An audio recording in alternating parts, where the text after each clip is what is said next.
السلام عليكم شباب، شلونكم؟ شلون صح الشعب؟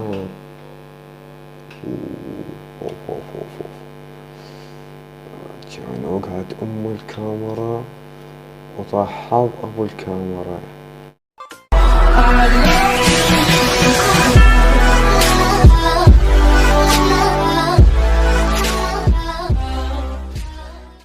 السلام عليكم شباب، شلونكم؟ شلون صح ان شاء الله بخير. وياكم اخوكم سعد الكركي وقناة الكركي.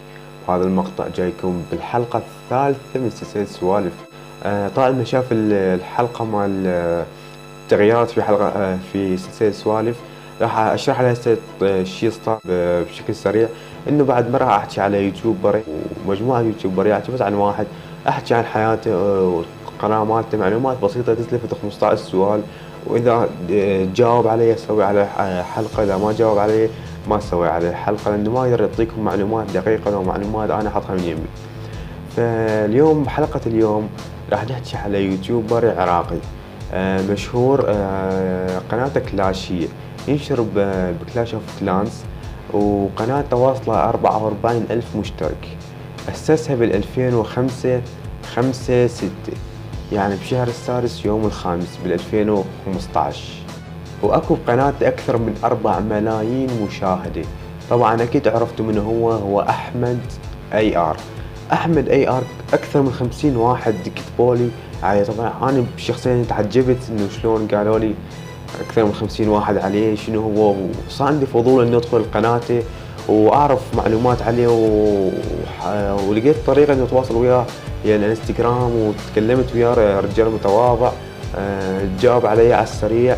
وتعالوا نبدي عن معلومات حياته. أول شيء هو اسمه أحمد، من البصرة، محافظة البصرة، هذه المحافظات الجنوبية بالعراق. طبعا يقول اليوتيوبرية اللي بالبصرة قليلين حيل صيح. طبعا أهل الجنوب ما عندهم يوتيوبرية مشهورين، فهو قال أنا أحب أمثل البصرة وأكون أنا أفضل يوتيوبر بيه. طبعا عمره 18 سنة، عاش طفولته همين بالبصرة، ما تنقل من البصرة، بقى بالبصرة. وطبعا سألته عن وزنه، ما أدري ليش يعني اجى ببالي اقول له ايش قد وزنك، بدون اي سبب سألته عن وزنه. طبعا قال لي وزني قسته قبل فترة، قال لي 75، مو اي وزنه 75 قبل شهر قاس، هسه يمكن سمناه النحفان ما حد يدري. وطبعا سألته عن الأغاني والمغنيين اللي يحبهم، وقال لي أنا أحب كل الأغاني، يعني ما عندي أغنية معينة، وماكو مثلا مغني واحد ببالي. وطبعا حرامات إنه بهاي الفقرة أنا دائما لو أغني لو ألقي شعر لو شيء، حرامات يا أحمد ما خلتني هالحلقة أغني. هسه نروح لأكثر موقع تواصل اجتماعي يستخدمه أحمد، هو اليوتيوب. كأكثر موقع تواصل اجتماعي فتحه ويستخدمه. أما أكثر تطبيق هواتف يستعمله فهو الشزام، تطبيق يمكن ما أدري هم بمراسلات، أنا شخصيا ما مجربه. وسألته هم عن أكثر يوتيوبر يحبه، قال لي أنا أحب سعودي جيمرز. قلت له ليش؟ لأنه بكل فيديو ينشرونه أكو فكرة وجودة ممتازة وأسلوب حلو. طبعا أنا همين أيده، لأنه سعودي جيمرز من أكثر العرب اللي يهتمون بقنواتهم من ناحية النشر. هسه نجي نحكي على القناة مالته. فهو صار له فاتح أكثر من 9 أشهر باليوتيوب، ووصل هذا العدد بالنسبة يعني عدد زين من المشتركين فترة 9 أشهر. طبعا حسب ما يقول أول 3 أشهر قدر يلم بس 3000 مشترك، وهي كانت هاي أصعب فترة عنده، إنه كان الدعم قليل، تفاعل قليل بالقناة، وفكر إنه يترك القناة بس ظل مستمر بها إلى أن وصل لهذا المستوى. أما للمرحلة الدراسية فهو مخلص مرحلة أو قاعد يدرس سادس علمي. سادس علمي يعني المرحلة اللي قبل الكلية بسنة واحدة.